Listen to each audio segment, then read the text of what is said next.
Welcome back to House Education on February 28th. We're going to continue with another presentation from the policy shop at Dartmouth with some more Dartmouth students. This time the discussion is on universal school meals. So when Representative Brown and I met with the students in the fall, we didn't quite know what was going to happen with universal school meals, where it was going to live once it arrived from the legislature. But we asked them if they would sort of take a look at this issue, see what other states are doing, kind of take a look at Vermont's situation, in which they have. And I was saying to the committee before you came in that our universal school meals bill is currently living in our Agriculture, Food, Resilience, and Forestry Committee, which is why it's not necessarily in front of us right now. But anyway, we are very excited it's going to come visit here at some point. And we're very excited to hear what you have to say. Your colleagues on PCBs gave a great presentation, and we're really looking forward to hearing what you have to say. Just introduce yourselves, and we have on our devices access to your slideshow and your report. Awesome. Thank you for having us. So good afternoon to the House Committee on Education. My name is Jennifer Lee. I'm Ellie Rednick. I'm Clark Paolini. And we are thrilled to be here this afternoon presenting our project on universal school meals in Vermont. Next slide, please. And you are welcome to sit if you'd like. Okay. Is it okay if we stand? Sure. Okay, perfect. So we'd like to begin with some contextual information about universal school meals, or USMs, in Vermont.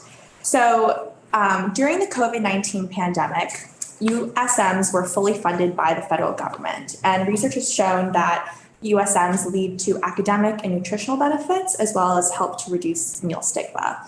After funding from the federal government ended in 2022, Vermont decided to extend USMs for this 2022 to 2023 school year by passing the Universal School Meals Act, which appropriated $29 million from the Education Fund to cover the costs of the program.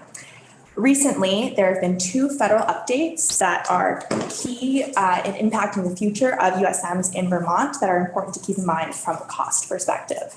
First, Vermont has recently been approved for the Medicaid Direct Certification Pilot Program. Direct certification means that students are automatically certified for free or reduced meals due to things like homeless or foster care status or participation in federally funded programs. So for example, students currently in Vermont who are participating in SNAP or Three Squares Vermont are directly certified into free or reduced meal programs and don't have to fill out a separate application. So this process will now be extended to students whose families qualify for Medicaid. So this will continue to reduce application burdens for those families and help increase federal funding for. Second, the USDA has announced that it intends to lower the CEP threshold. CEP stands for the Community Eligibility Provision. This is a federal provision that helps schools provide USMs to students if they have a certain percentage of students who are certified for free or reduced meals. So essentially, lowering the threshold will help increase federal funding, but we will go into more details about this provision as we move through our presentation. Next slide, please. So the problem that we are addressing is the fact that USMs provide benefits to students, but it does come at a cost to the state of Vermont. So the specific questions that we are interested in are, first, what is the cost of USMs for Vermont, and how will this cost change in the future? Second, how can Vermont minimize its costs by maximizing federal funds through free or reduced meal certification or through federal provisions like the Community Eligibility Provision? And lastly, are the benefits of USMs unique to the universal model? Or are there other ways of expanding meal access that isn't universal school meals that would achieve similar benefits but come at a lower cost? Next slide, please. Moving into our methodology for investigating these questions is threefold. First, we conducted state case studies, which allows us to provide a comparative analysis between Maine, Nevada, and Vermont. Here, we're primarily focused on the certification process, and we were looking into how we can maximize the amount of federal funding that's coming into the state. As Jennifer mentioned, there are a couple of federal provisions that are already helping maximize this federal funding. The first is CEP, as we talked about, but more specifically, if at or above of 40% of students at a given school are directly certified for free or reduced meals, that school is eligible for CEP and are essentially able to provide universal meals to their students by federal funds reimbursing up to 1.6 multiplied by the number of students directly certified. So for example, if the school had 40% of its students directly certified for free or reduced meals, then the federal government would provide reimbursements for up to 64% of those students, which essentially equates to a universal model. The second is Provision 2, and Provision 2 just allows for the application and reporting burdens for schools to be decreased because schools only have to report this information to the federal government once every 4 years instead of annually like it is without the Provision 2 participation. So a couple of notes about these methods. When we were doing our preliminary analysis, as well as these case studies, which included talking to nutritional directors at the states that I mentioned, we really didn't come across any state that has a policy that falls between eliminating the reduced price fee, which Vermont has already done, and the universal meal model. So as a result, we realized that logistically, it doesn't necessarily make sense to try to find policy options between these two boundaries. And instead, what we focused on was looking at the benefits and costs of USMs to be able to provide the committee with the essentially feasibility of bringing USMs to Vermont and how this would relate to those costs and benefits. Our second part of our methodology is focus groups. Here we conducted 3 focus groups with Vermont middle schools, and the purpose of these focus groups was to gain information on stigma. So we wanted to ask people who are in the lunchroom, who are in the classroom, about the unique impact of USMs and how that has had on students since it has been implemented with the pandemic as well as during this school year. And then finally, we were able to conduct a cost analysis, what allows us to provide a cost estimate for the 2022 to 2023 school year, as well as a cost estimate for the 2024 to 2025 school year, should USMs be extended. And finally, some long-term trends and analysis of how that would affect costs down the road. Next slide, please. So beginning with these state case studies, we started with the state of Maine, and we chose Maine for a couple of reasons. First, it has demographics very similar to Vermont. And second, it is one of the only states to have permanently extended USMs. So it has a lot of unique infrastructure in place to try to maintain certification rates, even with this extension. So we did 2 interviews in Maine. The first was with the state nutritional director, Jane McLucas, and the second was with the leading anti-hunger nonprofit, which is Full Plates, Full Potential. Our findings from our interview with Jane McLucas were that Maine has recently established a statewide general online application system. So every single school can access an online application. And this costs about $200,000 per year, and that is only going to be increasing. And that does not include all of the implementation costs. Jane McLucas also shared that she was a bit anxious about federal funding decreasing should certification rates decrease as a result of people filling out less applications when USMs went into effect. That moves into our findings from the Full Plates, Full Potential nonprofit interview. And what we found here is that this online application system, as well as their campaign and promotion of continuing parents to fill out these applications, was largely unsuccessful in preventing a decrease in applications. So in this first year of implementing USM's post-pandemic federal funding, they actually saw nearly a 10 percentage point decrease in applications. However, they shared with us that they are very hopeful looking forward due to the decrease in the CEP eligibility threshold, but Maine is really wishing that they had taken part or joined the Medicaid direct certification pilot program because they're really worried about these certification numbers decreasing. So what does that mean for Vermont? It means 2 things. One, it seems as though a online, more robust statewide application system would not be worth the minimal benefits it brings with it coming at such a high cost as it did in Maine. And second, it is extremely great and fortunate that Vermont has entered into the Medicaid pilot program, because this is the main way that Vermont would be able to increase or maintain at the minimum certification rates if they were to extend USMs. Next slide. We also selected Nevada for our case study because of two main reasons. First, it expanded USMs during the 22 to 23 school year and recently decided to do the same for the 23 to 24 school year. So it's in a similar position to Vermont, where it has not decided to permanently extend USMs like Maine already has. Second, Nevada is a participant in the Medicaid direct certification pilot program, which Vermont was recently approved for. So we conducted one interview with state school nutrition supervisor, Brittany Malley, and three key findings were gained. First, USMs increased meal participation, which in turn increased federal funding for the state. And Supervisor Malley especially noted that before USMs, there were some school districts who were hesitant to participate in CEP because they feared that if they didn't get high enough participation rates, they wouldn't be able to cover the cost of meals that were not federally reimbursed. But now Supervisor Malley says that due to USMs, the state bears more of that risk and actually encourages school districts to participate in CEP and really try to maximize their federal funding. Second, direct certification requires consistent coordination between relevant state departments and school districts. In the case of Nevada, they update their direct certification list twice a month rather than the required 3 times a year. So this is in an attempt to make sure that their direct certification rate is as high as it can possibly be, really try to make sure that the list is as up to date to try and maximize federal funding. So this is important for Vermont as it seeks to maximize federal funding through direct certification. This sustained coordination will be key.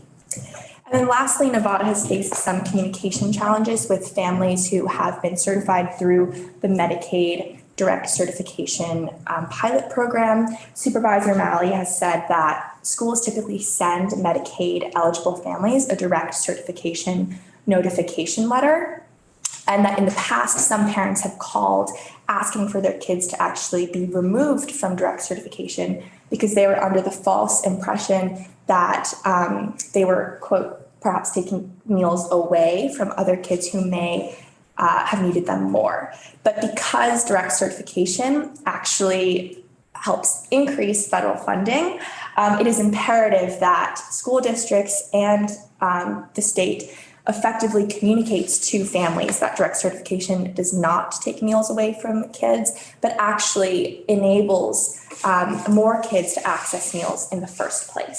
So regardless of whether or not Vermont decides to extend USMs, this communication with families will be necessary to maximize federal funding through direct certification. Next slide, please. Finally, we return to the state of Vermont to look at what universal school meals implementation has looked like here. We spoke to 2 people. First, we spoke to Rosie Kruger. She's the State Director of Child Nutritional Programs. We spoke to her mainly about maximizing federal funding and the certification process. Then we also spoke to Ted Wazizik. He is the Universal School Meals Campaign Manager. And we spoke to him mainly about Hunger Free Vermont's Fill Out the Form campaign leading up to the school year, which aimed to increase meal applications. So to go into some of our main findings, we found that the language of Vermont's Universal School Meals Bill was rather unique to the state of Vermont and allowed for the state to maximize federal funding because, as you know, it said that in order for school districts to receive state funding for universal school meals, they would have to maximize their participation in federal provisions such as CEP or Provision 2. And the Agency of Education worked very closely with school districts over the summer and leading up to the school year to make sure that they had all the resources they needed to enroll in these programs and maximize federal funding. And they will continue to do so in the future, regardless of whether USMs were to be extended. In addition, we found that there was a minimal decline in free reduced meal applications from roughly 38% of students in the state last school year to 36% in this school year, which is good news regarding maintaining certification levels under the universal model. Also good news is Vermont's participation in the Medicaid Direct Certification Pilot Program. The Department of Vermont Health Access estimates that if we were to assume that every student currently enrolled in the free or reduced meal program would be directly certified through Medicaid, and this is an underestimate, we would probably see an increase of roughly 4,000 students being certified overall. So we do know that certification numbers will increase through the Medicaid program, which is excellent news for maximizing federal funds. And as was mentioned before, it's important to maintain coordination between agencies. And Rosie Kruger reported that the Agency of Education intends to report the certification list to schools on a monthly basis, which is very proactive and will help to maximize federal funding moving forward.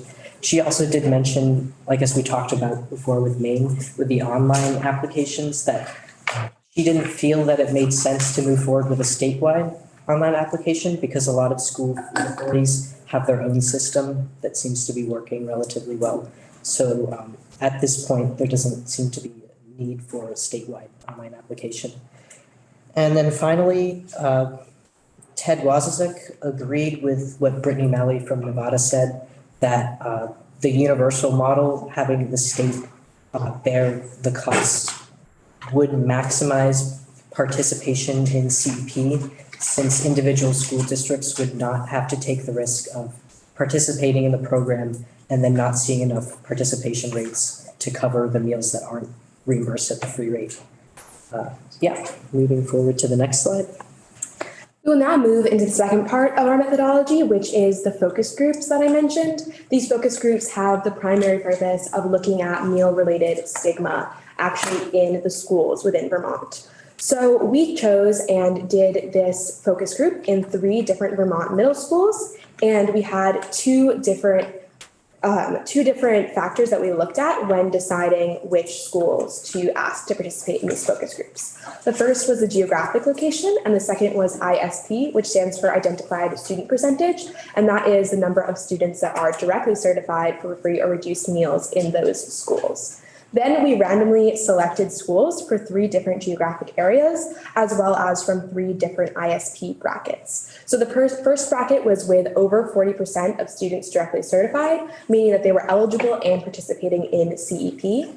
The second was between 30 and 40% of students directly certified, meaning that a large portion of students are directly certified for free or reduced meals at this school, but they're just below the threshold and unable to participate in CEP. And the final bracket was below 20% direct certification, meaning that not that many students in this area or in this school were directly certified for free or reduced meals. So then we reached out to principals at a number of schools meeting this criteria, and we ended up with a focus group in each bracket in 3 different locations. We have middle school A with over 40% direct certification in the southern region of Vermont, middle school B with 30 to 40% of direct certification in the northern region of Vermont, and middle school C with below 20% certification in the western part of Vermont. Principals then gathered groups of between 5 and 9 staff members, and this included teachers, counselors, and behavioral specialists. And we held open-ended conversational style focus groups talking about stigma and the unique impact that they have seen on students after USMs were implemented. Next slide, please. So we have several findings from our 3 focus groups. First, across the board, middle schools reported that USMs led to a decrease in stigma and also reduced the perceived and physical separation of students based on meal status. So one teacher at middle school A said, quote, "There were more kids not getting lunch before the pandemic because there was a stigma," end quote. And at middle school B, another teacher said that USMs was, quote, "a big equalizer," and this is because there was no way for students to really identify their peers based on their meal status. And this teacher in particular noted that prior to USMs, students who brought their own lunch from home would often be able to enter the cafeteria and sit down at a table first, while free and reduced meal students had to wait in a special line before they could get their food. And this often meant that they would sit at a different table, and that this would sometimes lead to the creation of cliques in the cafeteria. But according to this teacher, now with USMs, because everyone can get a meal, it's just harder to tell one's meal status. Second, all middle schools reported that USM's increased student meal participation. So for example, in middle school A, teachers discussed how they used to have to teach free and reduced meal students how to move through the line, provide their number, and also ensure that they were spending the right amount of money at the register. And this was a stressful process for both them and also the students, and that sometimes students would forego meals as a result. So these teachers said that USMs helped eliminate logistical barriers in the cafeteria, which led to more kids eating. And then lastly, the benefits of USMs seem to have been felt regardless of a school's ISP. So in middle school C, where under 20% of students are eligible for free or reduced meals, teachers emphasized a decrease in stigma and hunger. And this perhaps suggests that schools with a relatively well-off student body can still benefit from USMs, and that perhaps the stigma is felt even more acutely in these schools for free and reduced meal students in a school that is relatively more wealthy. Next slide, please. So the final portion of our research was a cost analysis of universal school meals in this school year, and then a couple of years down the road, as well as an analysis of long-term trends. So the Joint Fiscal Office generously agreed to share the model that it used to produce the cost estimate that you got in 2022. They've slightly updated this model to better match the universal school meals model. And as you can see, it incorporates school enrollment, the cost of each meal, participation rates, and how many students are eligible for free or reduced meals. So we've been able to update this cost estimate with newer data. So we updated the participation rate data to reflect the participation rates reported by the Agency of Education in the January 16th report. These are the participation rates observed in the first 3 months of the school year. We also updated federal meal reimbursements to reflect this school year. Those are updated every July.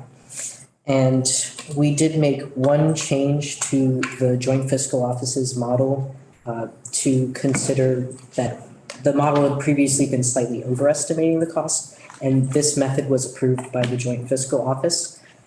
We changed the paid student percentage to incorporate the effects of the 1.6 multiplier used at CEP schools, because for some schools participating in that provision, the number of directly certified students multiplied by 1.6 represents the percentage of meals reimbursed at the free rate, and that might result in higher federal reimbursements at that school than they would have typically received.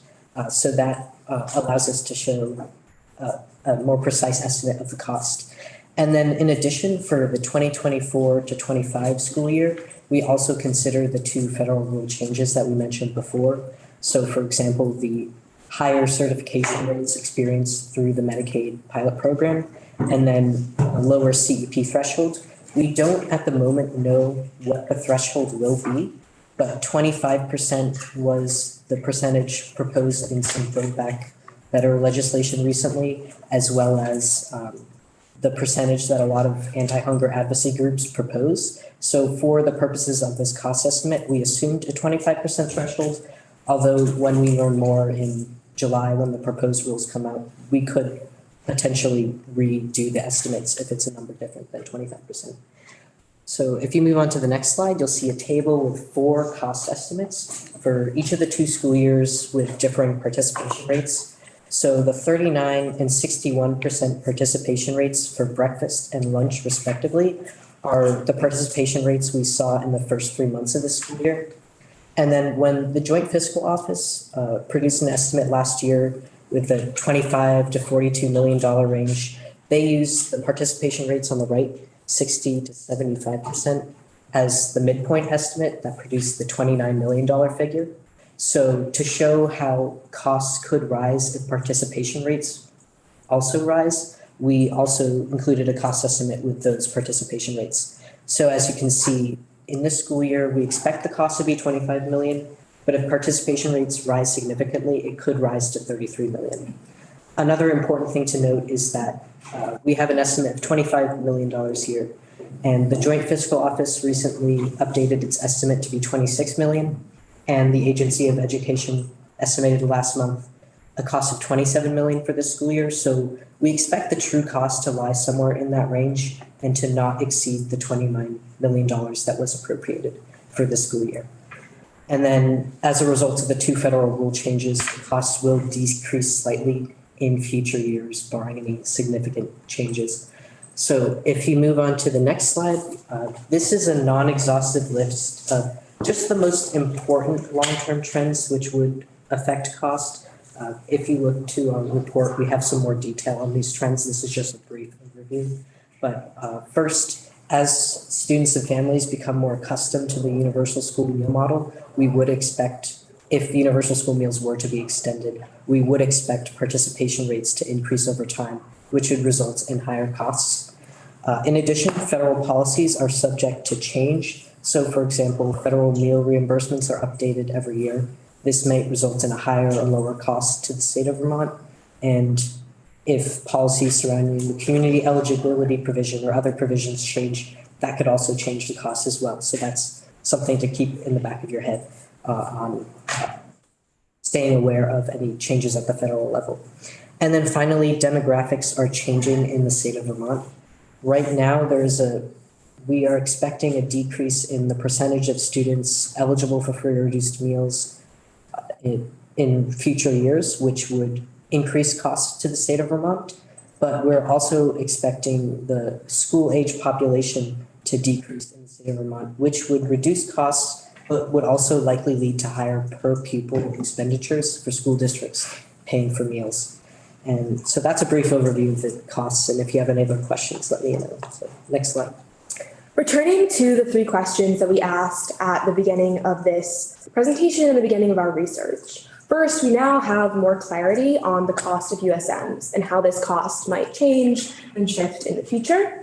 Second, the state can take advantage of the Medicaid direct certification program, the upcoming decrease in the CEP eligibility threshold, as well as provision 2, in order to maximize the amount of federal funding coming into the state, whether or not USMs is extended. Additionally, the elite interviews provided insight regarding how the state can mitigate inevitable issues that may come up, including foregoing a statewide online application program or having letters and communication ready to send to parents in order to maintain certification rates regarding the Medicaid program. And finally, focus groups shed light on the stigma and the experience of students within the classroom and how that has uniquely changed once USMs were passed. Ultimately, we hope that this information provides insight for the committee when you are making decisions and moving forward with school meal related legislation. And we're so thankful for you listening to our presentation and more than happy to answer any questions that you may have. Great. Thank you. Have a seat, please. Just an excellent presentation, very clear, very easy to understand.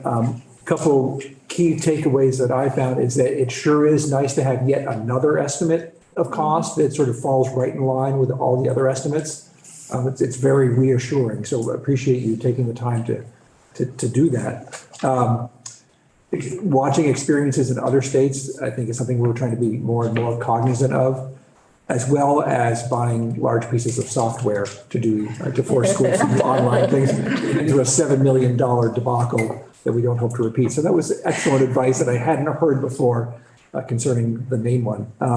So really appreciate those two things. And I also, I guess I was unaware or I wasn't thinking about this much. Can you talk a little bit more about this Medicaid direct certification pilot project, how we ended up involved in it or where it came from? So that was through the Agency of Education, I believe. And yeah, do you have any particular questions about how the? Is it something that is it a brand new pilot? So the program has existed for a little while. Nevada entered into it a couple of years ago, and sort of there's been different points at which states have been eligible to get on board, and Vermont got on board most recently. And it's called a pilot program, but I think that term can be a little bit misleading because it is in full effect in states like Nevada, and we will be entering into it at its sort of full, or Vermont will be entering into it at its full-fledged capacity. But basically, right now, the only students who are directly certified for free and reduced meals, which means that they don't have to fill out an application, are students who are either in foster care, have a homelessness status, are part of SNAP or Three Squares Vermont benefits, things like that. But with this pilot program, any student whose family is part of Medicaid will then be directly certified and they won't have to fill out an application. So it sort of decreases a lot of the burdens on the parents to get those applications from the schools, fill them out, and then that is how not only students receive free or reduced meals without USMs, but that is also how federal funding is allocated based on the number of people certified, and this increases direct certification. That makes sense. Yeah, it really seems like a great Definitely. project to be part of. Yeah. Let me throw it out to the committee here, see if there are some added questions. Representative Buss? Thank you so much. This was really helpful. You mentioned towards the end that the demographics show that that we'll have less and less kids on free and reduced meals. Where'd you get that data? Well, in its cost estimate from 2022, the Joint Fiscal Office projected a decrease from roughly 37% of students in the state to 35%. The Joint Fiscal Office just generally also has a lot more demographics data available on their website. So if you have more specific questions than that, I would direct your questions to them. Sure. And I'm assuming the decline in our birth rate, the fact that we're super low is the other part of that data. Yeah. Thank you. Just to follow up on your question about the reduction in the number of students who qualify, which you said it's expected to trend downward. Yeah. So immediately in my head, I'm thinking, well, that means that Vermonters are becoming wealthier and therefore wouldn't qualify. However, that 38 to 36 change, I think, was actually the result of it. We have joint fiscal in the room, so I'll ask the question. Was a result of the fact that it's universal, there will be less motivation to fill out the form. Yeah. Would you mind chiming in on that? Or Sure, Julia Victor, Joint Fiscal Office, doing a great job, and Chair Conlon, your interpretation of that is correct. As Clark has correctly mentioned, we've got that trending demographics of just fewer kids in the state, and also, as the chair mentioned, a lower anticipated return of those funds. and do you think that will be less of an issue with this pilot direct certification process?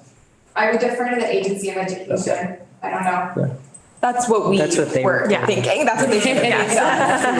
Is that would make a difference because a lot, even in the focus groups, some teachers said that students who weren't eligible and couldn't afford meals were like, I would rather not eat today than go home and ask my parents to fill out this form because I just don't think they're going to do it or they're going to feel shame filling it out. And the Medicaid program should eliminate a lot of that because those students are likely eligible for Medicaid. Yeah, many teachers emphasized that the form was intimidating for a lot of parents to fill out and felt quite intrusive. So this direct certification process will help alleviate those application burdens. Anyone else? Yes. Yeah. Representative Austin. I just have a couple of questions. When you talk about the academic, I've been looking for that and I haven't found anything statistically significant in terms of academic performance. And you don't need to, I would be just curious what you looked at in terms of the studies, because that would be really helpful for me. What I have seen is that for addressing childhood obesity, they're beginning to see very limited studies that are seeing that universal meals help with addressing that issue, and probably diabetes as well. And just like 46 states have not continued universal meals after the federal funds ends. Did you happen to kind of find out why they didn't continue it? I think cost is the biggest reason. And in terms of the academic benefits, we could send you some of the reasons. That would be we great. had. It's also, some of Yeah. it is in our report. It's in the I can refer report. to which Okay. page it's So on, like, for too. example, there was a New York City study that Yes. showed an increase in test scores. The theory behind that is when a kid is fed, they have the energy Great. to focus in class. So we have the report. Yeah. Yes, it's Yeah, on you have page 5. Okay. And then Excellent. some more anecdotal evidence from that as well from our focus groups is actually middle school C, which was the most wealthy focus group, talked about prior to the pandemic. They had a lot of extreme hunger and students kind of like constantly asking for snacks and meals, and teachers would sort of have extra food in their classroom because they noticed that students weren't focusing because they were so hungry. So just, obviously that's just a one example, but it seems as though when they're less hungry, they're able to focus more, which we can assume leads to just a little bit better of Great. academic performance. Thank you very much. Thank you. Representative Minier. I really appreciate the way that you guys talked about stigma in your report, because I'm one such person, and I think there are others in the room, certainly in the legislature, who are thinking, why don't we means test? Why don't we save some money, you know? And you hear this word stigma and you think, well, I'm sorry they feel bad, but maybe it's important to save money. But it's not just people feeling bad, it's people getting fed that weren't eating before. And I was wondering if you could say any more about that, or about who this might have affected. We heard testimony from other folks previously that in some cases, at least in towns like Burlington, it's often new Americans who felt that they were the ones, they didn't want to separate themselves even more.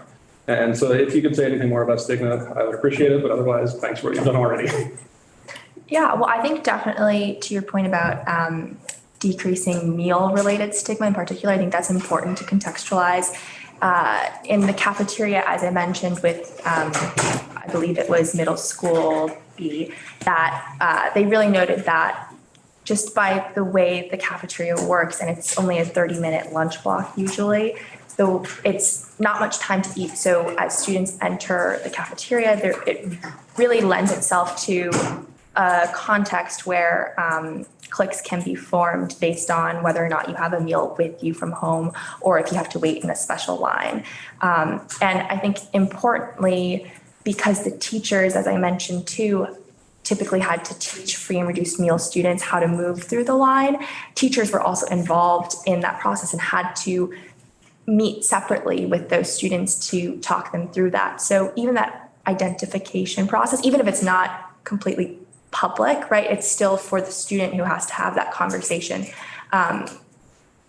Not a great experience, you know, when you see your peers not having to do that as well. So that was another key part of the stigma conversation that we had with teachers. Another thing I would add, when you talk about like a means tested program versus the universal model, when we were discussing stigma with the school staff, a lot of what they were saying had to do with if students who aren't eligible for the free or reduced meal program are eating lunch and they're participating in the school meal programs, then that reduces the association of school meals with being a free or reduced kid. And so on the universal model, there is a unique benefit to the model in terms of addressing stigma because it removes that association. So there is a trade-off where if you were to have a means tested program, you could address hunger and you could address stigma, but there is a significantly better reduction in stigma that we observe through a universal model. That's important to consider. One more thing considering stigma as well is one teacher talked about prior to USMs when students had debt, they either would have to be told publicly they had debt when they were trying to check out, or they would actually get like a bill during advisory period. So they basically were like sitting with the rest of their students and then receiving a bill saying you're in debt. Or in most cases, you know, they would find them something to eat, but it was sort of this idea of like, if your parents don't pay, you're not getting lunch today. And on top of that, just being terrible in terms of meal participation, that's a huge other stigmatizing act of basically not having enough money to purchase lunch. And even for students who are bringing lunch from home, one teacher gave an anecdote of, you know, someone spilling their meal on the floor. And in the past, like they didn't have money in their account to get another meal. In this case, she was like, you know what, no big deal. You'll get a meal, you'll eat anyway. So we just saw a lot of instances of students accessing more meals in these anecdotes from staff. This is super useful and also in keeping with every piece of testimony we've heard from everybody. It's just everybody's on the same side of this, it seems.